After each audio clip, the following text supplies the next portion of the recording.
Hey, it's Rob. Welcome to Axel's Garage. All right, today we just wanted to do a quick or a semi-quick, you know, I tend to talk a lot. Yeah, I know, I read the comments. But I want to do a quick update on our AC evaporator replacement hack. And it's been, I think it's been a year. Right, Steve-O?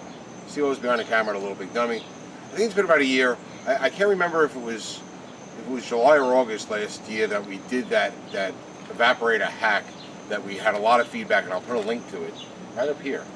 And that's the first video, and we did get some questions. So some of the questions were the part that you listed in the description of that video. The part, it says that it doesn't come with the studs or the hardware to attach the line to the evaporator, and it does. Even though it says it doesn't, it does. If you don't feel comfortable buying that one, then search around for one that lists that it comes with the studs. If you click on the link that I give you, other ones will come up in the search results. So you go down below and you scroll over, and you know how to use Amazon. So, but the one that I put in the description is the one that I bought, and that one did come with the studs. Now, a lot of people are asking, how do the studs work? Are they bolts that go through? You know, they're studs, not bolts. They're studs that go on the evaporator, and they go through the firewall with a nut. And a lot of people are having trouble wrapping their head around that. The car guys, studs, like old Chevy water pump studs, they're studs. And I'll show you, matter of fact, we still have the old one that we took out that has studs on it also. So let me grab that one, and I'll show you under the hood how the studs come through, and then just a nut goes on it. All right, so here's the old evaporator. We still have it on our scrap pile, because when we get a couple of radiators and evaporators and catalytic converters, the big dummy will take them to the scrap yard. We even did a video on that. But here's what we mean by the stud, and how these are threaded all the way through. I don't know if they have the same threads that are here as opposed to what goes in here, but you're going to get two of these in the bag, and you'll just thread it in hand tight. You seat it, and you seat it, and you put it in, and when this goes in through the firewall, these are going to be sticking out like that, and then you're going to put the nut on. And when you tighten the nut down, it'll also tighten the stud as well, so you don't have to worry about putting the stud in and double nutting it and trying to crank it down tight.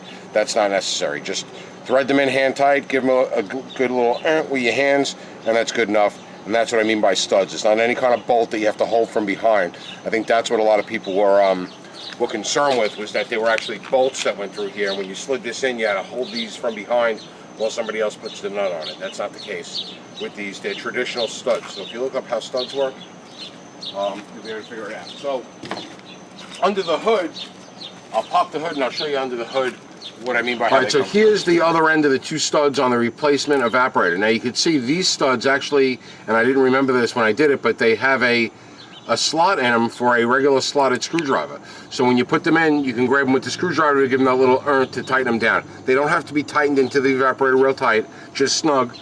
And then when you put the evaporator in, these are poking through, and you'll put your connection, your hose connections on, and then you put your nuts on, you tighten your nuts down. You don't really have to tighten them down too much or anything, just put them on loose, because let your AC guy make sure the O-rings are good, and let him make the connection so that you know you got a nice leak-proof connection when he evacuates and charges your system. All right, so the next most common question that I got was, because when we took that evaporator out, if we made the access hole, there was a bracket, and we couldn't reuse that bracket that holds the evaporator in there tight because of the way we took it out. We mangled the bracket up to get it out. They said, does that evaporator rattle around in there? And it doesn't, because it's actually mounted in there pretty rigid on the pipe. So it's the pipe bolted through the firewall. So it's rigid on its own. It doesn't bounce around. It's probably not going to last 20 or 30 years, because it is, you know, the weight of the evaporator, which isn't all that much, is on the piping. It's not on a bracket holding it in place. But for a quick hack, it solves the purpose, and I'm sure it's going to last for a while, but it's not rattling. Like I said, it's been a year. No rattles of the evaporator in that housing whatsoever. So now the next most common question that I got in response to this is, does the hole that we made, does it leak condensate? So, you know, the condensate that drips out when it's really humid, you know how air conditioning works, is not just cooling the air, but it's taking the humidity out of the air, so that condensation has to go somewhere. Well, when we did the video, and when you watched that original video, you saw we made sure the condensate hole, so that the water drips on the ground, is clear, and we cleaned all the gunk out of there to make it nice and clear so there's no clog. Water is free to drip out.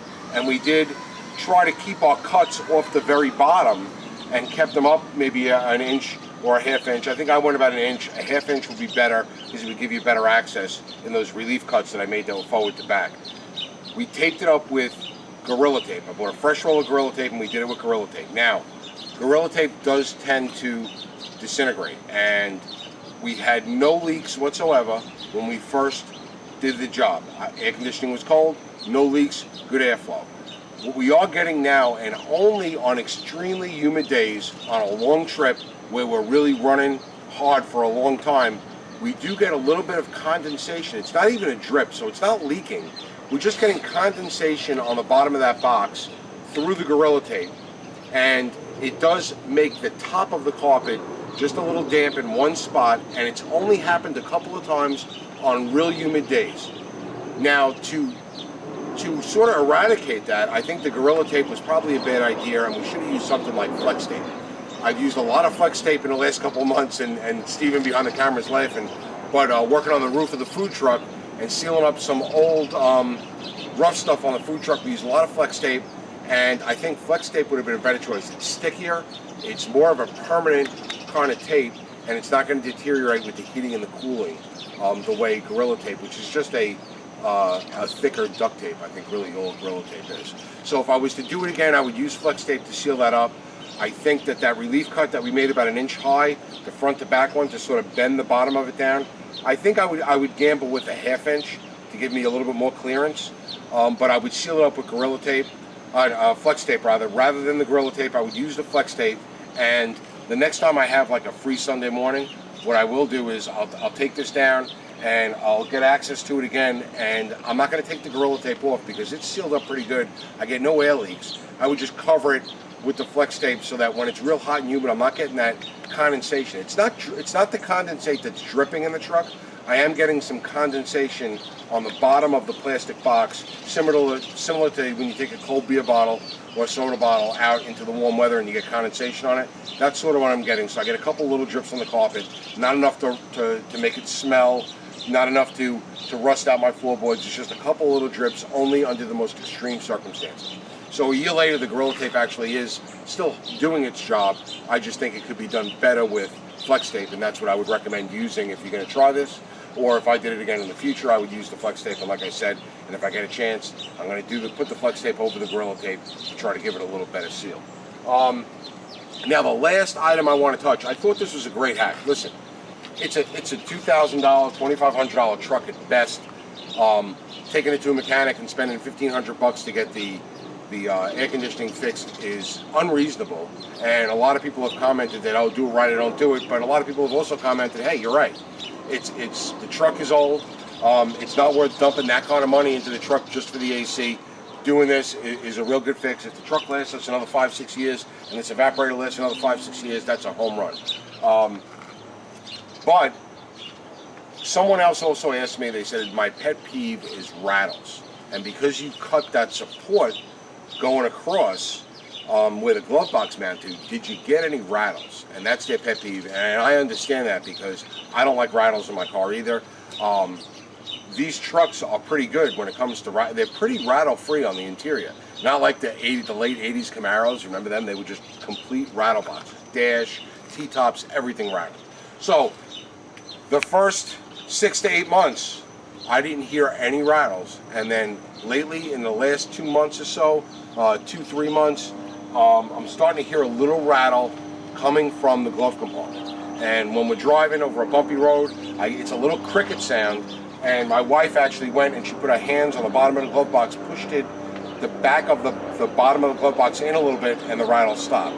So we know it's coming from the glove box itself. It's not the stuff in the glove box. We've ruled that out because I emptied it out one time and it didn't change at all. And then we put the stuff back in. So what we're thinking is where that bracket is that we cut out and the 2 plastic pieces that go across, that's where we're getting a little rattle. So I'm going to take the glove box door off now just to see if there's a way we can maybe wrap some tape, and I'll probably use Flex-Tape or Gorilla Tape again, but wrap some tape around it to sort of absorb any vibration that might be giving that rattle, and then we'll see if that works out or not. You know, a little rattle like that I can almost put up with. It's very, very slight, only on bumpy roads. It's a little cricket sound. With the radio on, you really don't hear it. Actually, you don't hear it with the radio on. But I don't like rattles either. The alternative is ripping the entire dash out of the car on the steering column. Now, these, like I said, these went in there pretty good. I don't know really if when you put it back together, it's going to be as rattle-free as it is, you know, from the factory. So taking that dash out, I would bet that you're going to have more rattles when you put it all back together, because there's like a gazillion fasteners to get that dash in the right way. And you miss one, you break one, you do something, and all of a sudden it's rattling, and now it's a deep rattle deep inside your dash, and you're never going to find it again. So I'm going to play with this glove box right now. Steve-O's on the camera, and I'll show you what I'm going to take a look at and try to do at least. Alright, so with a 7mm socket, I believe there are 3 small bolts going across the bottom. Remember, the rivets are gone now. There were 2 rivets. Those rivets are gone because we had to drill them out to get everything apart, and we did not put rivets back in it. Now, I guess if we can't get the rattle to go away, or maybe putting the rivets back in might help alleviate the rattle, but let's just take a look here and see what we can come up with.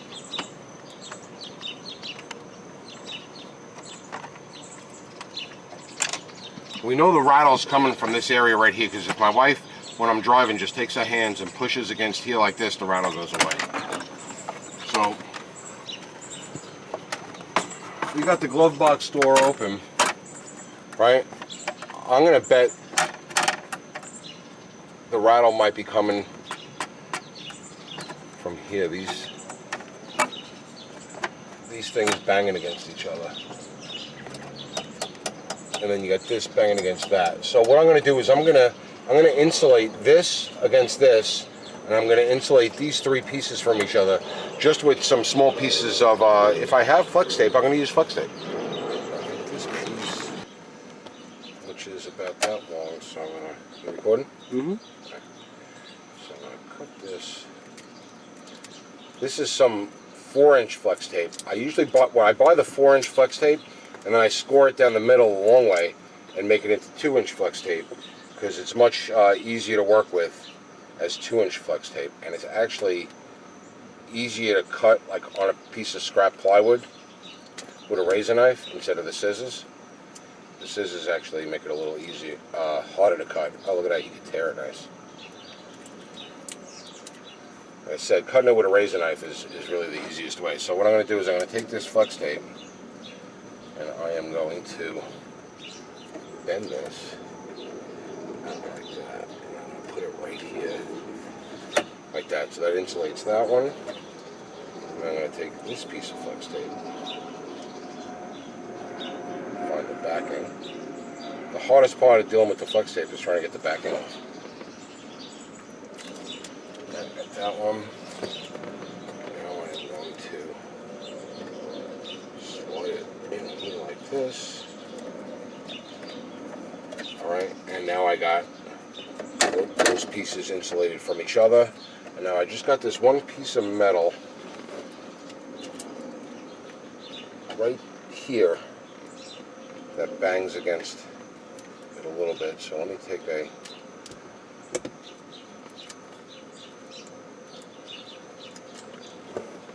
piece of flex tape, and I'm going to put it right there. Alright, now on this side I have pretty much the same thing as that side. I have 3 pieces that need to go together like this, so that's 2 pieces of flex tape, and then I have the one bracket right there. So I'm pretty much going to do the same exact thing on this side, only it's just a much smaller place to work with. So I'm going to need this one to go against the metal bracket.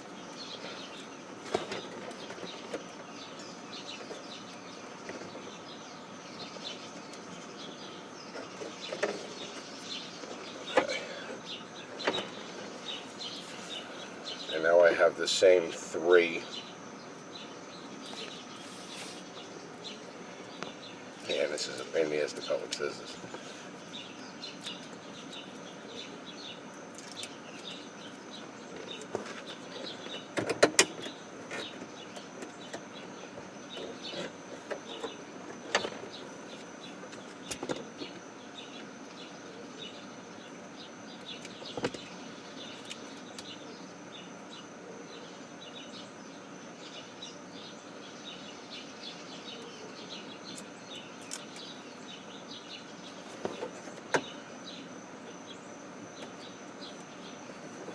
so I got those in there nice.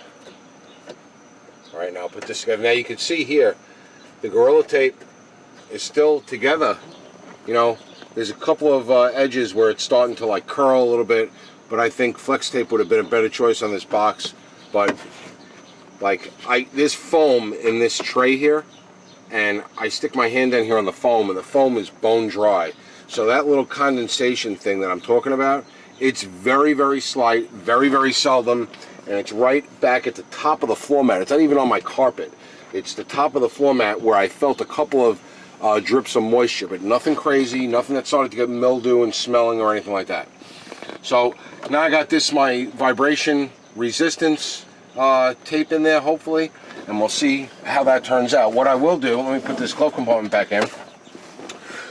What I will do is I will put, we are going on a long drive over the next 2-3 days, and what I will do after I get this video uploaded is I will put in the comment section whether or not this little Flex-Tape hack worked. I'll put it in the comments. I'll pin it to the top to let you know whether this glove compartment rattle hack worked or not. All right, so that was, you know, 5 minutes. Hopefully, I think that that's going to do it. I'm keeping my fingers crossed. Like I said, I'll put it in the comments below. I'll leave it as the top comment. I'll let you know in about 2-3 days. This video should go up tonight, and I'll let you know in 2-3 days whether or not we got rid of that little tiny squeak. Other than that, like I said, a little over a year later, this hack is working great. I got great airflow. I got good cold air. Everything else in the system works. Don't forget, this was just the evaporator. So this evaporator hack worked. I mean, it's not going to make your air conditioning awesome if you have more problems than just your evaporator. But if your evaporator goes, this is the hack. I recommend it. I would do it again, especially on a truck this old or any kind of old truck that really isn't worth dumping that kind of money into. Hope I answered all your questions.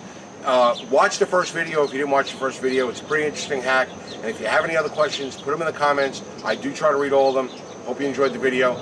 If you did, hit that thumbs up button. And if you like what we're doing here at Axel's Garage, please subscribe to our channel. And as always, thanks for watching.